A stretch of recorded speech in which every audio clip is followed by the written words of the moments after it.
आफै गाडी चलाउँदै अगाडि बढिराख्नु भएको छ। हामी दुर्गा प्रसादसँगै अगाडि बढिरहेका छौँ। यहाँ निकै ठुलो मात्रामा युवाहरूको उपस्थिति देख्न सकिन्छ। आफै अगाडि बढ्दै हुनुहुन्छ।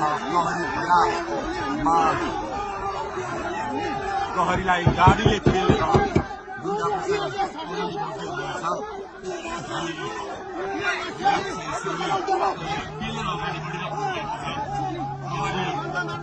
गाडीको चाबी खोज्न लागिपरेको छ र दुर्गा प्रसादले प्रहरीको एक लेयर तोडिसक्नु भएको छ र अब अगाडि सशस्त्र प्रहरीको टोली रहेको छ।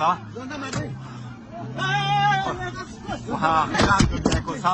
तपाईँ देख्न सक्नुहुन्छ दुर्गा प्रसाईको गाडीलाई प्रहरीले रोकिराखेको अवस्था। उहाँले यो प्रहरीका सम्पूर्ण सुरक्षा घेरा तोडेर दुर्गा प्रसाई अगाडि बढ्नु भएको छ र यति बेला 3 खुनेको यो तोडेर दुर्गा प्रसाई अगाडि बढिराख्नु भएको छ।